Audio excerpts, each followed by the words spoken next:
Hey everybody, and welcome back to another ranking video. Today we're going to be doing every starting catcher in MLB. Now, first of all, these are selected by Fangraphs. This is their prediction for who's going to be a starting catcher. So for some guys, maybe they're not going to end up being the opening day guy in the lineup, but this is who they're predicting, at least for now, to be.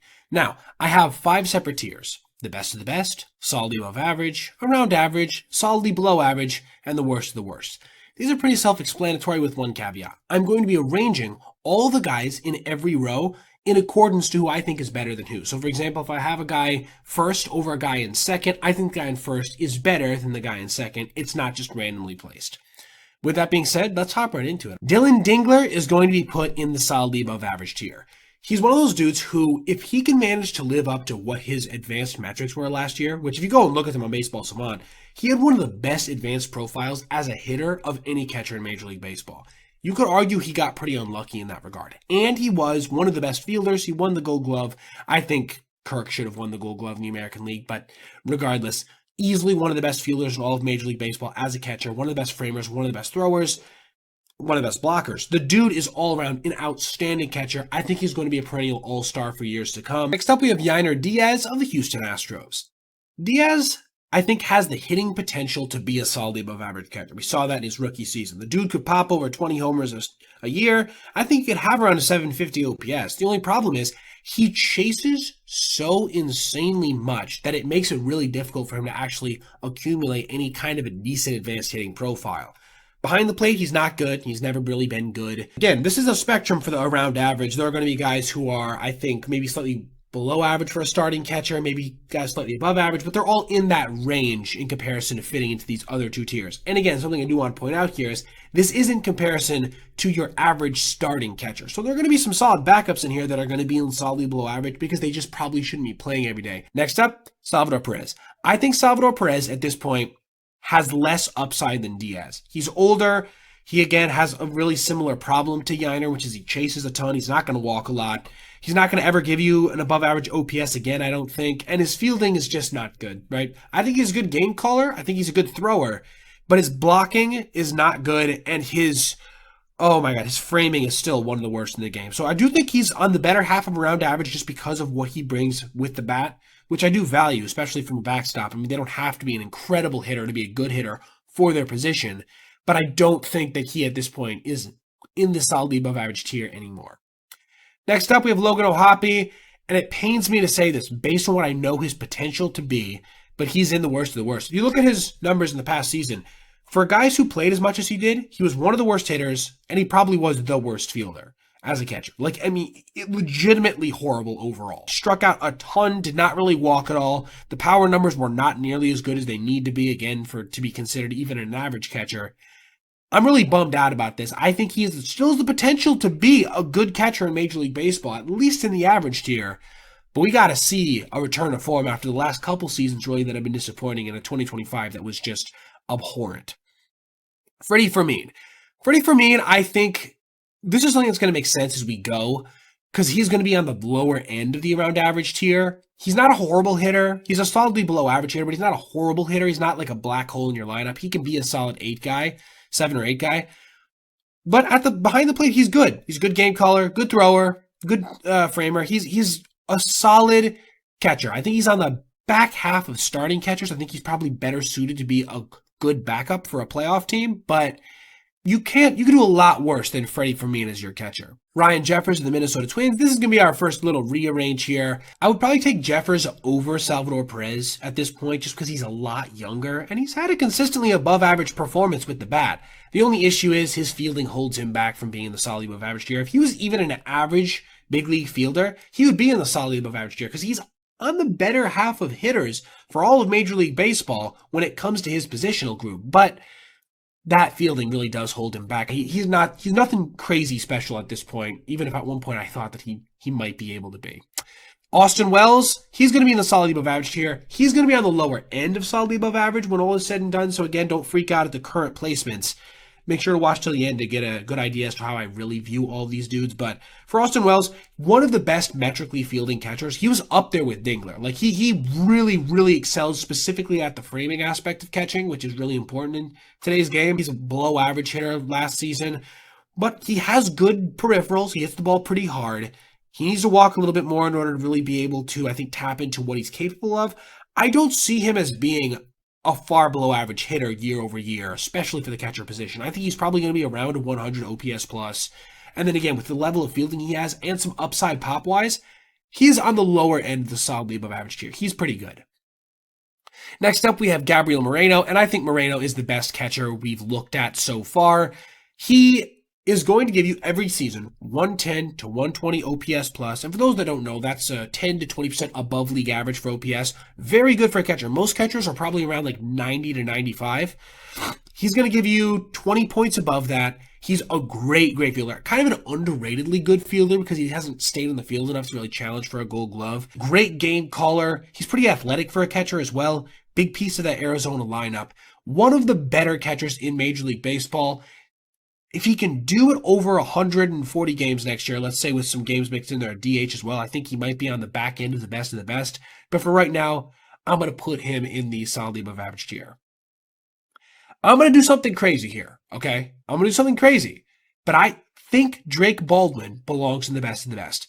He's going to be on the back half of it. Again, don't get me wrong. Like, I'm not claiming he's a better catcher than a lot of these other dudes that are going to end up being in front of him. But an 800 OPS as a rookie with some of the best power peripherals in the game, a good eye at the plate, and decent fielding, which is an attribute that generally gets better for catchers the longer they stay in the big leagues, sign me up, man. This is a guy who legitimately can hit 2, 3, or 4 in a lot of lineups and also catch and is a switch hitter and a first-year player. Next up, we got Carson Kelly, and I think he belongs in the solidly above average tier. I do think I would take him over Austin Wells right now because he's a good fielding catcher. Last season, he had a breakout with the bat. The only thing is it sticky year over year? That's my thing that I'm kind of concerned about because coming into the season, I think he was a well below average hitter for his career, but he did have overall a good enough season that I think I would consider him the solidly above average tier. I think Wells needs to hit a little bit better to be above him at this point. Next up for the Reds, we have Tyler Stevenson. I think Stevenson's a better catcher than Freddie Fermin.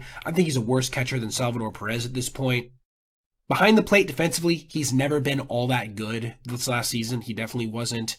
His hitting really fell off last year, which was disappointing to see. At his best, the dude is a 750 OPS with 20 homers behind the plate, which is, I mean, again, one of the better numbers you're going to have for any catcher in Major League Baseball. The only problem is, if he's going to have it around 700 in a Great American ballpark, he's not that good, right? I think he's still in the around average tier because I believe in his upside. Remember, this is a ranking that's not just based on what they did in 2025, but also what I think they're going to do in 2026. Kind of one of those combination type approaches. I think he's going to be, he has a lot of upside. He could easily go into the solidly above average tier if he can break back out hitting wise. He could fall into the solidly below average tier if he has another year like 2025. But he has a lot of upside still. He's still relatively young. I believe in him, especially in that ballpark, to get to 20 homers season to season if he's healthy and breaks back out to even close to what he was in prior years. Next up, Hunter Goodman. He is in the solidly above average tier. I think that he should be probably about here. I would take him over Carson Kelly. He has some of the best raw power potential of any catcher in Major League Baseball. His fielding last year wasn't great, but it also wasn't bad. And when you have a guy who's a rookie posting an 800 OPS like he did, yeah, it was in Coors Field, which is part of the reason I do think Drake Baldwin's numbers are probably a little bit more predictive of his future success. And Goodman, unfortunately, has a really high chase rate that I think might limit his overall potential at the plate. He still is one of the better catchers in Major League Baseball, and I think you can pencil him in pretty safely for 20 to 25 homers. We'll see if the slash line stays at the healthy level that it was last year. And he is young. I think he's about 25 years old, so a lot to build on for Hunter Goodman. Will Smith goes into the best of the best here. He easily jumps in as the best catcher we've looked at so far. One of, I think, 2 catchers last year that had 900 OPS or more, and like a over 140 OPS plus. Like, the dude was insane. I think he led the entire National League in on-base percentage. Hit close to 300, if not over 300. He has solid pop. Every year is going to give you 20 to 25 homers. He's got a great eye, like I just alluded to. Year over year, he's not seen as metrically a very good catcher behind the plate. He's still one of the best players in Major League Baseball overall. I would still consider him a top 50 player in all of Major League Baseball. Next up, Liam Hicks of the Miami Marlins. And we have our first player that I would say slots into our solidly below average. He doesn't hit the ball particularly well on a line. He doesn't pull the ball particularly well. He doesn't really have any power upside to speak. Pretty good eye. Defense is not great either, which for a backup catcher, if you're not going to be all that good at the plate, you do need to have good defense. I think you could do a lot worse as your backup catcher. I think that he is solid in that regard, but I really don't think that for the vast majority of at least relatively decent teams, he would be a starter. So I think he goes into the solidly below average tier. William Contreras now. He's above Drake Baldwin, in my opinion, just because of the track record. We're going on a 3-year run now, if you average it out, of an 800 OPS, over 20 homers, and good fielding year over year. Last season was not as good as 2024 with the bat, not as good as 2023 with the glove, but the track record I have to appreciate. And I do think he was hampered by a bit of an injury last year. Otherwise, he definitely would have got the 20 homers once again, which would have been, the third or fourth year in a row. Very impressive player in that top echelon of the best. Francisco Alvarez, I might get a little hate for this. I'm going to be honest. I think that he is on the upper half of the around average tier. I think he's one of the better catchers in Major League Baseball in that regard. I think that I definitely do like his overall profile. He's one of the few catchers in Major League Baseball who I think could have year over year an 800 OPS consistently just because of his profile. He's got one of the better advanced profiles in the game. The only issue is he has not put that together in a full season yet. Last season, in a partial year, he was very good at the plate, but he also is not very good defensively, which I really do value. I think if he can just get a little bit more defensive value and then a little bit more of track record, I would consider him in the solidly above average tier. But for most of these dudes, I mean, they have either a pretty established track record or balled out for long periods of time in 2025. He didn't do either of those things. I think that, again, he has some of the highest upside of any backstop, and I need to see a little bit more before I consider him in this next tier. For the Philadelphia Phillies, this is hard to believe, but Rafael Marichal right now. He's going to be one of the worst starting catchers in Major League Baseball when this is all said and done. He is the type of guy who you cannot pencil in for a backup spot year to year because he does not have any hitting upside whatsoever. Fielding-wise, he doesn't do anything spectacular. It's not like he's going to give you a ton of fielding value. And there's no reason he should be starting for them. I really do think they're doing the waiting game with JT Realmuto because they also don't have anyone in their system who I think has a great chance to break out and just be that guy. So they need to get a guy before opening day. There's no doubt about that because Marichal, I mean, he has really not much to offer in terms of upside. He should not be on a playoff aspirational team the starting backstop. Joey Bart for the Pirates. This, I think, is a similar situation. I think he still has more upside as a high draft pick at one point over Marichal, but not nearly as much upside as O'Hoppe. I don't think he's going to ever be an above league average hitter in a full season. And defensively, he's not great. He's not as bad as O'Hoppe. The Pirates should not go into opening day. If they're serious about contending, that is one position they have to upgrade. As a backup, again, I don't think he's terrible. I think that you could get by giving him 40 to 50 games behind the plate if that's his whole sole role. But there's no way he should be starting at the major league level at this point in his career. Patrick Bailey. This is going to seem a bit controversial to some people. I think Patrick Bailey belongs in the solidly above average tier, and I do think I would take him personally over Austin Wells and Carson Kelly. And the reason for that, I don't think I'd take him over Goodman just because Goodman's offensive upside is so high. But the reason for that is the dude is the best fielding catcher in Major League Baseball by far, bar none. He's better than a lot of what we would consider to be decent catchers put together. Like, we take two decent catchers and put them together, he's better than those dudes fielding-wise. Like, he is just insane. I'm a little trepidatious because of the ABS system that's going to be put in place, how that's going to affect his value. I hope that it's not going to affect it too much. But the dude just set a record for fielding run value in a full season. He is in the solidly above average tier. If he can ever post a 700 OPS, 720 even, with 10 homers, he'll be in the best. He's that good. Pedro Paez of the St. Louis Cardinals, I think he's a solidly below average starting catcher, a very good backup. Like, he doesn't have as much hitting upside as Fermin. I think Fermin has the potential to be around a 90 OPS plus, 100 OPS plus at best with decent fielding. Paez is never, I don't think, going to be above a 650 guy, especially if you give him full-time playing time. But he's a good fielder, really good fielder for a backup catcher. Solid guy. Again, 50, 60 games of starting, maybe even let's get up to 70 games. He could still be decent in, but I don't think for a good team he should be the starter, which is not to disparage his skill set. Again, very good fielding catcher. Really is not going to offer you much at the plate whatsoever. Shea Langoliers. He is in the better half of the best of the best. I think he's a little bit better than Baldwin just because of the last couple seasons now he's been hitting with such extreme power. Had some growth behind the plate in 2025. Still was below average. Still was solidly below average. But when you have a guy who over the last 2 seasons has an over 800 OPS with over 30 homers per season, solid stolen base totals for a catcher, really good athleticism, and plays in essentially a little league ballpark at this point, I mean, that's got to be one of the best catchers in all of Major League Baseball. If I had to pick one guy who could hit 40 homers, who's never hit 40 homers as a catcher, I think he probably would be my pick. He's not the only catcher who I think could hit over 40 homers, but I think he'd be a solid option along with somebody like Goodman. But yeah, I mean, Shea Langoliers, great season last year, especially second half. One of the best players in all of Major League Baseball in the second half. Definitely a top-tier catcher at this point.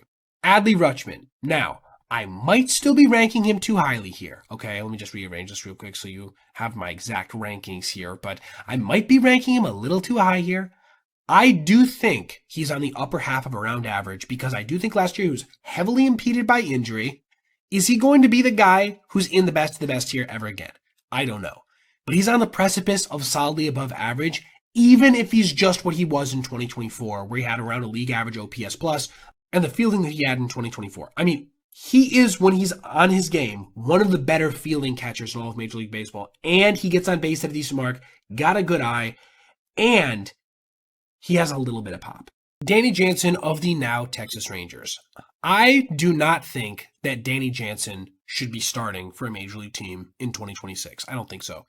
His fielding is pretty bad. It's been bad for a number of years now. If you look at his Savant page, it's crazy. He's like the best blocking catcher in all of Major League Baseball, but one of the worst throwing and then one of the worst framing as well. So a bit of an odd profile in that regard. Hitting-wise, he still has some hitting upside. I mean, again, a 700 OPS, he's kind of a lock for that if he's going to get enough games. Outside of, like, obviously a small sample size anomaly that can happen with some dudes, but he's going to get a solid backup catcher. He's going to give you some quality at-bats. He does some things that are decent behind the plate. By all accounts, he seems to be a pretty decent game caller as well. There's a reason the Rangers signed him or acquired him. I'm not sure if they signed him or traded for him, but either way, there's a reason the Rangers got him.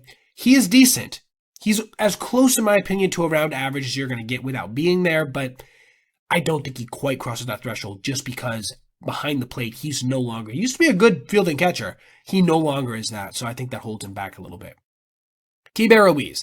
This is going to be the worst catcher we review today, which is insane, because Marchand is a career backup. Bart is one of the bigger busts in all of franchise history for the Pirates, and Ohapi had one of the worst seasons of any catcher in 2025. But Ruiz was just ridiculously bad. I mean, like, everything he did, bad base runner, bad fielder, and I mean, like, bad at throwing, bad at framing, bad at blocking, and a horrible hitter from both sides of the plate. Bad bat speed, bad batted ball data. There's nothing redeeming about his quality. I think he's one of those guys who, if he's on the opening day roster for the Nats, which I fully expect Harry Ford, by the way, to be their opening day starter. The only reason that he's not penciled in here is because he just doesn't have big league time, so Fangraphs isn't predicting on opening day for him to have that role. But if Harry Ford's not the starter by at least May, I think that it's going to be an interesting scene in Washington when it comes to the production from their backstops, because Keibert Ruiz, I don't even think he should be a backup at this point. I think he needs to like go overseas or something and try to fix his profile overall, because there are few players who've seen their stock drop so far in the last 3 seasons as Ruiz. Carlos Narvaez of the Red Sox. I think Narvaez belongs in this same tier. I think he's a little bit above Wells just because he has about the same level of fielding productivity, maybe a little bit better. And hitting-wise, he was decent last year. He was around a league average hitter. I think at this point, like, these 3 guys are relatively interchangeable. They all have different things you like about them. They all have different upsides. But Narvaez has the potential, I do think, to be a solidly above average catcher for a long time in the big leagues. The only thing is going to be that chase rate. I think in that way, he's kind of similar to Dingler, with worse batted ball data significantly, but he is one of the better fielding catchers in all of Major League Baseball, and I highly, highly value that from my backstop specifically. Kyle Teel of the Chicago White Sox. I think Teel has more upside than Fermin. I think when you look at his batted ball data, I think maybe a little bit less than Stevenson, but you know what? I'm going to go ahead and give it to Stevenson. I think that, or to Teel here. I think Teel has much better plate discipline than Stevenson, at least in terms of what he put up last season in comparison to Tyler. Fielding-wise, he's not horrible. He's not great. I think that some of his numbers last year weren't great, but projection-wise, I think he's going to be around an average big league backstop. Again, doesn't have the most power potential or anything like that, but I think he could be a above average catcher at the big league level for a while. It was his first year last year. Great 2025. Interested to see what he does in 2026, especially as part of what has become a pretty exciting young White Sox squad. Bo Naylor. Bo Naylor's on the back half of solidly below average. And I'm only really going to keep him out of the worst because of what he did in 2024, specifically with the glove. He has ridiculous upside as a fielder. Hitting wise, I think pretty much everybody in Major League Baseball is aware of Bo Naylor, has kind of given up on him being an average big league hitter. He had a really good 2023, but the last couple seasons he has not been good, around a 70, 75 OPS plus, 25% below league average.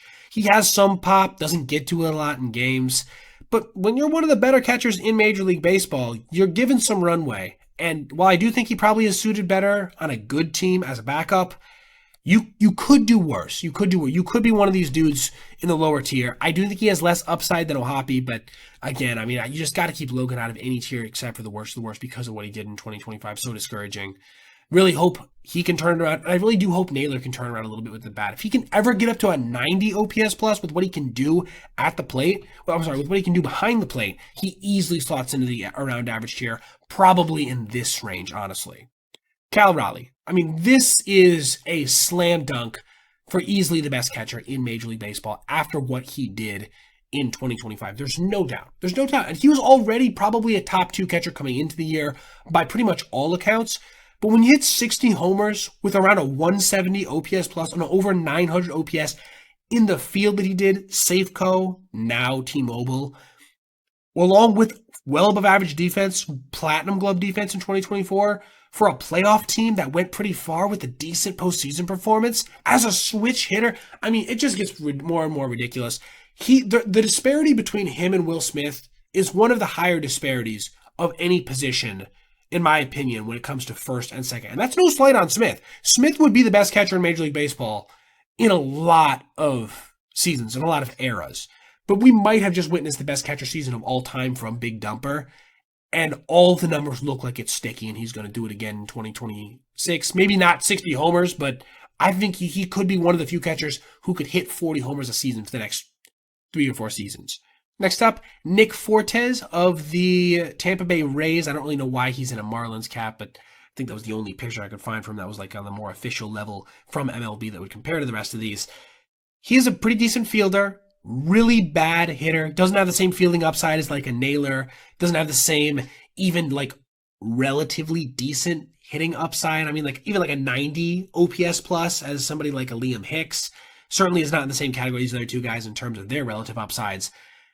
He's not bad. I don't think he's a horrible backup catcher. He's also not a guy, though, that is a guarantee to be on the roster all year for almost any team. I mean, even if he doesn't come out and give you a 70, 80 OPS plus, along with decent fielding in his first 50 games, for a lot of guys, for a lot of teams, he's going to get cut. So I'm not hating on Fortes. I also just don't think he is a surefire slam dunk big leaguer at this point in his career, let alone a starting caliber catcher at the major league level. And we come to Alejandro Kirk of the Toronto Blue Jays. I might get a little bit of hate for this. I think Alejandro Kirk is probably the third best catcher in Major League Baseball.